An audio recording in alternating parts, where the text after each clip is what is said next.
انشاءاللہ انشاءاللہ اچھالو، اللہ کی کتاب پر کیچڑ اچھالو، رسول اللہ کی ذات پر کیچڑ اچھالو. یاد رکھو میرے آقا چاند اور سورج ہے، تم تھوکو گے چاند پر تو تمہارا ہی منہ کالا ہوگا. میرے عزیز دوستو، میں آپ کو اس اسٹیج پہ یہ پیغام دینا چاہتا ہوں کہ آپ یہاں سے اٹھ کر کے جائیں، اپنی اولاد کی صحیح تربیت کریں اور ان کو پیغام سنا دیں جو حضرت ابراہیم نے، حضرت یعقوب نے پیغام دیا تھا کہ اے لوگوں وَوَصَّىٰ بِهَا إِبْرَاهِيمُ بَنِيهِ وَيَعْقُوبُ يَا بَنِيَّ إِنَّ اللَّهَ اصْطَفَىٰ لَكُمُ الدِّينَ فَلَا تَمُوتُنَّ إِلَّا وَأَنتُم مُّسْلِمُونَ. اے لوگوں، تمہارے لیے اللہ نے دین کو چن لیا ہے، دین اسلام کو چن لیا ہے.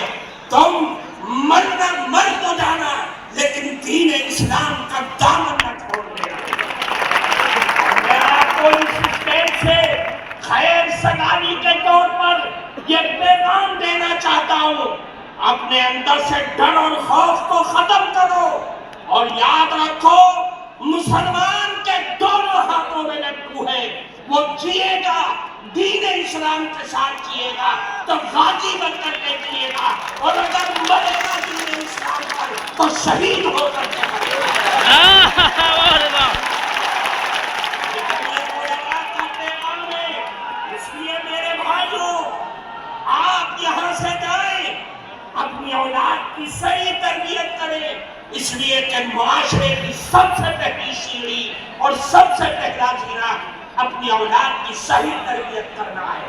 اس لیے میرے بھائی، میں آج اس مبارک اسٹیج سے اس مبارک خداموں کے سامنے ہم آپ کو یہی پیغام دینا چاہتے ہیں کہ کسی کی حرکتوں سے اپنے دل میں ملال مت پیدا کریے، بلکہ آپ یہ کہیے کہ ہم رسول اللہ کے غلام ہیں اور ان کی غلامی پر مرنا ہماری زندگی کا آخری مرحلہ ہے اور آخری خواہش ہے. وآخر دعوانا ان الحمدللہ رب العالمین. نعرہ تکبیر. اختصار کا صحیح مطلب مولانا اظہر مدنی صاحب سمجھتے ہیں. ماشاءاللہ یہ بہت عالم بعمل ہے. میں نے اختصار میں کہا تھا 8 منٹ کا اپنا خطاب انہوں نے پورا کر دیا. خطاب باثواب، اللہ تعالیٰ ہم کو عمل کی توفیق عطا فرمائے. میں ایک بار پھر اپنے ان دوستوں سے کہتا ہوں کہ باہر اسکرین بڑے بڑے 5 لگ چکے ہیں اور وہاں بڑی گنجائش ہے. یہاں آپ حضرات دھکم پیر کر کے گھسنے سے بہتر ہے کہ باہر تشریف رکھیں. باہر کے لوگ اندر آنے کی کوشش نہ کریں. آپ حضرات جو کھڑے ہیں تھوڑا دائیں بائیں ہو کر دو.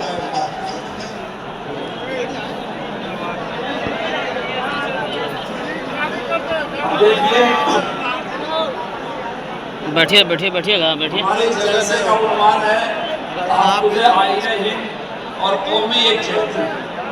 آئین کہتے ہیں دستور کو. ہمارا یہ ملک 120-25 کروڑ نفوس پر مشتمل ہے. اس کی 29 ریاستیں ہیں، کئی زبان بولی جاتی ہیں، کئی مذہب پر عمل کرنے والے ہیں. ہر آدمی اپنے مذہب پر آزادی سے عمل کرے، یہ ہمارے دستور میں ضمانت دیا ہے. اقلیت یا اکثریت ہونے کی وجہ سے کسی کے حق کو ہڑپا نہیں جا سکتا، کسی کی حق تلفی نہیں کی جا سکتی. اتنی بڑی ہندوستانی قوم، ہندو مسلم سکھ عیسائی